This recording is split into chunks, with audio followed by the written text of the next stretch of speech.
¿Qué tal? Muy buenas.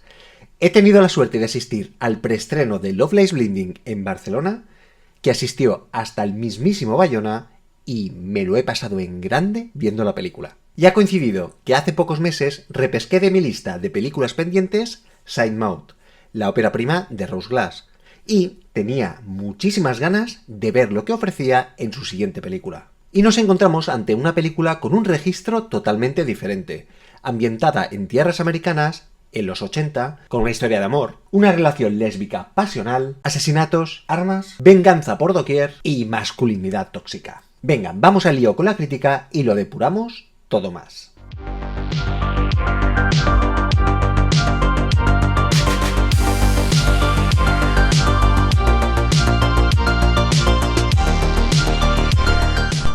Gracias a Avalon y Filmin por distribuir aquí Love Lies Blinding, una película producida por Film 4 y A24, con la característica de que la mayoría de actores y actrices son del colectivo LGTBIQ+, cosa que hace que trascienda como un producto diferencial y sobre todo referencial. Una película de amor ciclado bajo la tutela de Rose Glass. Rose Glass es una realizadora y guionista de cine inglesa.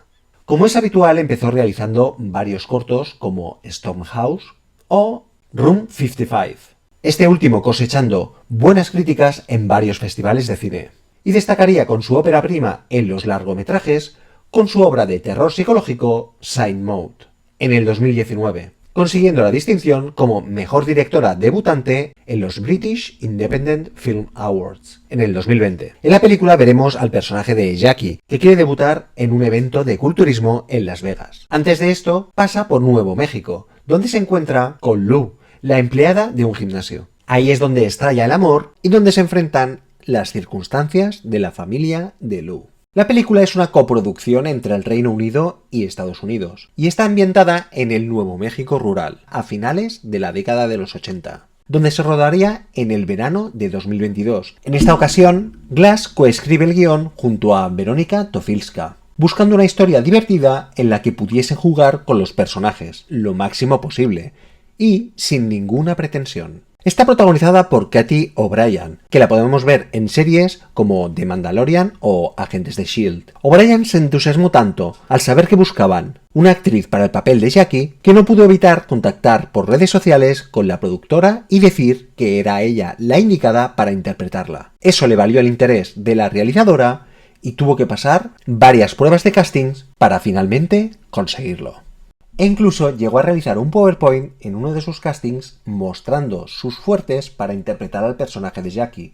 Hay que decir que Katy O'Brien es una gran aficionada al culturismo y ha participado en algunas competiciones. O'Brien tuvo como entrenador personal a Steve Sim, entrenador de Adam Rippon para los Juegos Olímpicos, y que ahora se dedica a entrenar a actores y actrices. Este sabía perfectamente qué músculos tenía que fortalecer y potenciar para que resaltaran en la cámara de una manera especial. Y a su vez estaba muy vinculado a un nutricionista que preparaba una dieta especial para esos ejercicios y el lucimiento de los músculos.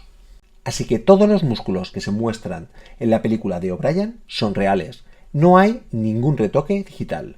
Un entrenamiento que duró 10 semanas. Todo lo contrario de Kristen Stewart, que el papel está hecho básicamente para ella, y encantada que Rose Glass le diera esa oportunidad, ya que Stewart quedó fascinada con la primera obra de la realizadora.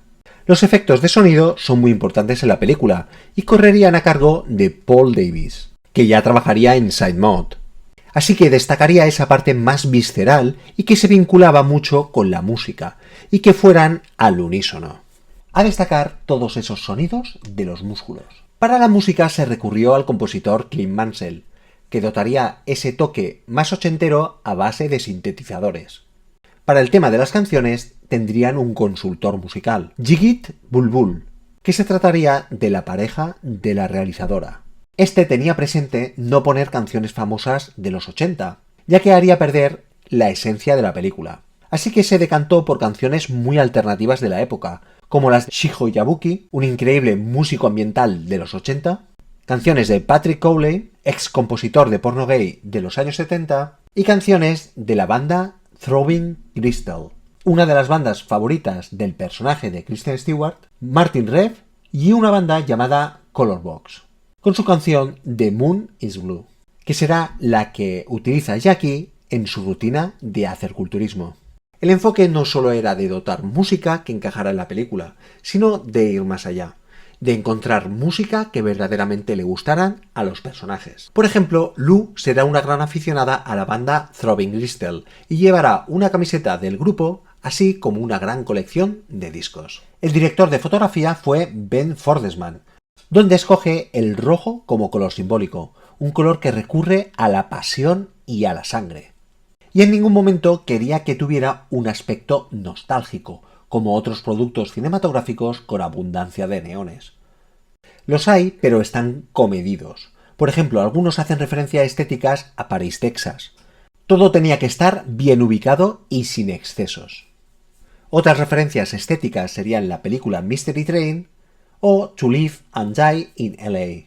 Básicamente se centraría en el trabajo de Wim Wenders y Robbie Muller. Se grabaría todo con una Alexa Mini, que es pequeña, liviana y sensible a poca luz, utilizando lentes apropiadas para dar ese aspecto más de la época y dotarla de cierto grano, huyendo de ese aspecto más digital. El reto era aprovechar ese brillo en la piel y utilizar tonalidades cálidas. Para los efectos especiales digitales se encargaría Time Based Arts, y estos estarán presentes, por ejemplo, en la grieta de la montaña, que no existía verdaderamente, en el espacio estrellado, dándole un look muy de ciencia ficción, en los elementos más fantásticos, viva el body horror, y en los más violentos, sangre a borbotones. Y si habéis visto la película, sabréis a qué escena me estoy refiriendo. Para las escenas de sexo se contó con un coordinador de la intimidad, que colaboraría con las actrices dentro y fuera del plató. Se recurrió a peinados de la época en los que destacaría el mullet, como en algunos personajes como Kristen Stewart, que contaría con su propio estilista, o Gigi, que se le añadiría un bigote para amplificar su masculinidad. Mientras que a Ed Harris se le quería atribuir una apariencia más calavérica, así que se le añadieron extensiones largas conjugando con su calvicie. Para O'Brien se decantaron por hacer algo muy diferente a los habitantes del pueblo, y se pensó en una gran permanente. Un gran problema porque la actriz tenía el pelo corto, y que tuvieron que recurrir a utilizar una peluca, inspirada en un icono femenino del culturismo, llamada Lisa Lyon. El culturismo femenino no empezaría encajando en la sociedad. Empezó como una atracción de feria a principios del siglo pasado, mostrando a mujeres que la gente veía antinaturales, sobre todo en países más conservadores. Pero su boom no estallaría hasta la década de los 80, donde comenzaron también las competiciones femeninas. Y siempre provocó un cierto rechazo social, debido a las preconcepciones culturales sobre la feminidad. Ese rollo más pulp americano está impregnado en toda la película, en situaciones, personajes, el contexto, pero también en el título, ya que Rose Glass quería un título como si de una novela pulp se tratara, con un tono más melodramático. Y este título lo escogería gracias a su madre, que es una gran aficionada a la jardinería, ya que Love Lies Bleeding es el nombre de una flor, como también es el título de una canción de Elton John, y que en un principio querían poner al final de la película, pero no encajaba con el tono de esta. El pulp más queer también tiene otras referencias, como la aparición de Macho Sluts, de Pat Califia, relatos eróticos de BDSM muy propios de la época y una referencia a su vez muy camp. Esta publicación será leída por algunos personajes en algunas escenas de la película.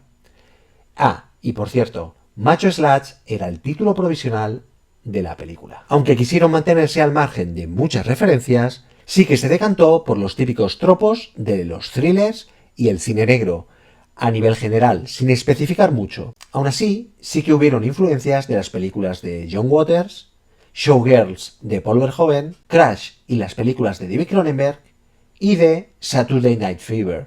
Incluso el primer contacto visual de las dos protagonistas en el gimnasio toman como referencia cuando Jim Carrey ve por primera vez a Cameron Díaz en La Máscara. Rose Glass también ha mencionado la obra de otros directores como referencia en la película, como Julia Ducournau, Liliana Cavani y Lynn Ramsay. Y sostuvo la idea de no dejarse influir para nada con películas como Thelma y Louise y Corazón Salvaje. Rose Glass nos demuestra que puede cambiar radicalmente de género ofreciendo una gran película y sobre todo una gran apuesta y con un toque muy interesante al neo-noir. Realizando una película muy americana pero desde lejos, con otras perspectivas de influencias pop e incluso referencias de otras películas americanas, pero sin dejarse llevar por la nostalgia, cosa que agradezco. Así, ofrece un notable thriller con aires neo-noir, ubicada en la América profunda del Nuevo México, pero con una perspectiva muy queer. Cosa que no solo será un atractivo y un referente del colectivo LGTBIQ+, sino que será también una bocanada de aire fresco al género, ofreciendo también perspectivas muy interesantes, con una historia muy homoerótica, que contrastará también con su masculinidad más tóxica. También es una película de escenas tórridas de sexo, un tema que será básico entre los personajes, ya que tanto el sexo como la violencia serán cruciales en la película. Una violencia explícita y muy visceral, que recaerá la mayoría de veces hacia los hombres, menos en un caso que no desvelaré en la que la violencia de una mujer recae en otra mujer, pero manipulada por un hombre. Esa violencia catártica por el abuso a la mujer en una época confusa como fueron los años 80, en la que se buscaba ese sueño americano, y un reflejo del abuso actual.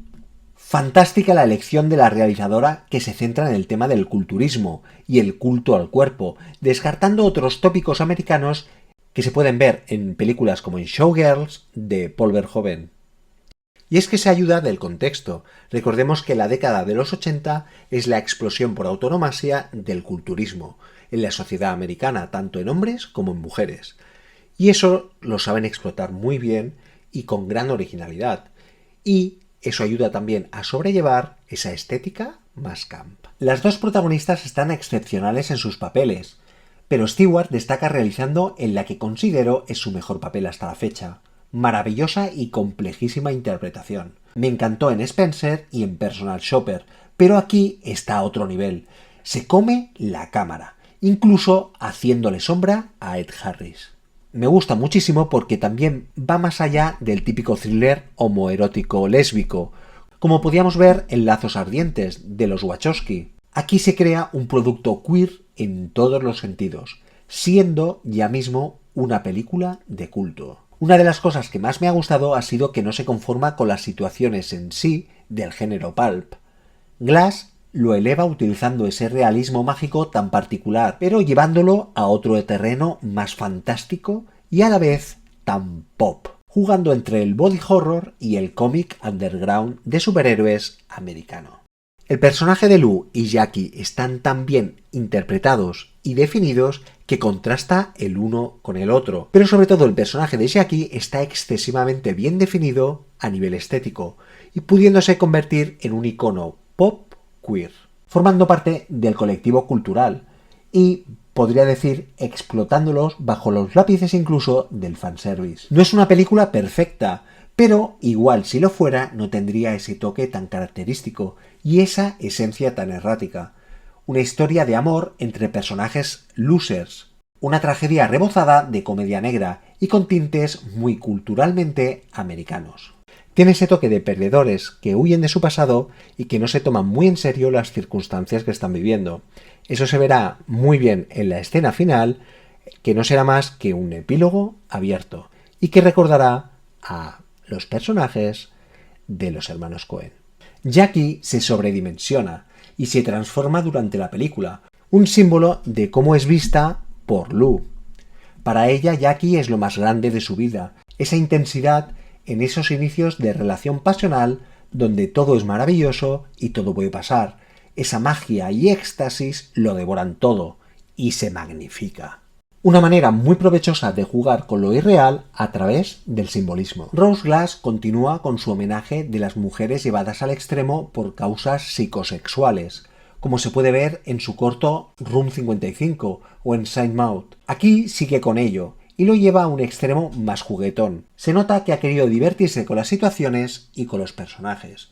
Una historia pulp americana, con mucha cultura pop, pero con un enfoque muy queer, tanto en el trasfondo como en la estética, dotándolo de una gran originalidad. Una colisión de violencia, pasión, sexo, venganzas, traición y euforia. La película habla de romper las reglas de transgresión y de autoproclamación referencial queer. Y de ahí el simbólico cráter, que no será más que una metáfora de la ruptura de estereotipos. Incluso hay una escena en la que Jackie está posando en un espejo mientras ve la televisión y la gente aplaude la caída del muro de Berlín, un símbolo de cambios hacia nuevas libertades.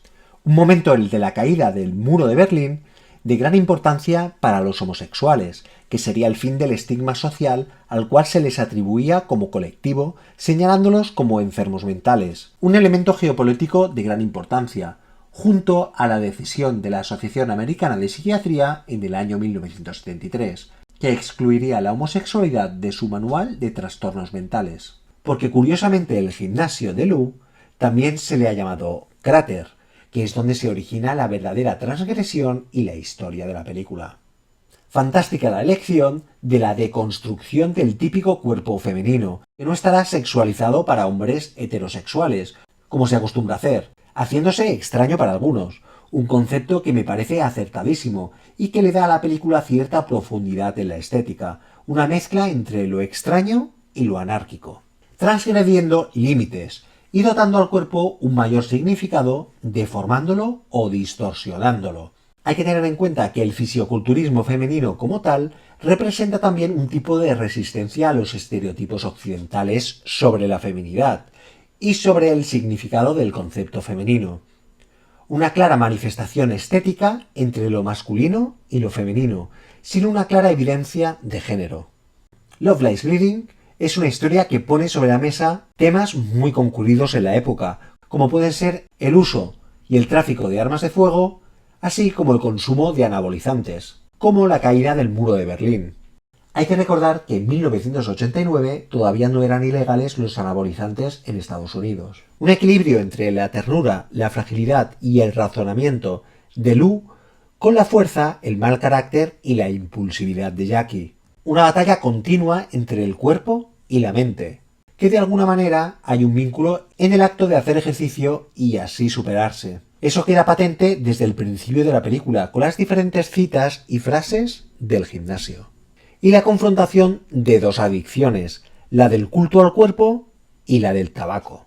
Y es que Stewart irá escuchando en formato casete el libro de Allen Carr, Easy Way to Stop Smoking, un elemento muy referencial de la cultura pop americana. Y es que tal y como pretendían las guionistas, si juntamos una historia de amor tórrida, cuerpos sudorosos, traición, asesinatos, gente musculosa y drogas, el resultado final no dejará de ser algo divertido por sí solo.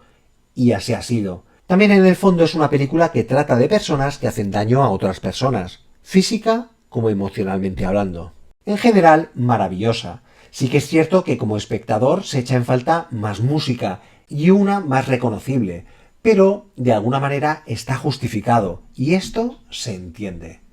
Por otro lado, el casting como la interpretación son muy notables, así como la fotografía poética, la reiteración de esos rojos oscuros del flashback y esa inclusión del fantástico, que para mí es lo más. Si queréis ver una película muy entretenida, con mucha esencia y con personajes muy característicos, no dejéis perder la oportunidad de verla en pantalla grande. Una muy buena experiencia y un gran entretenimiento. Hagan paso a una nueva película de culto.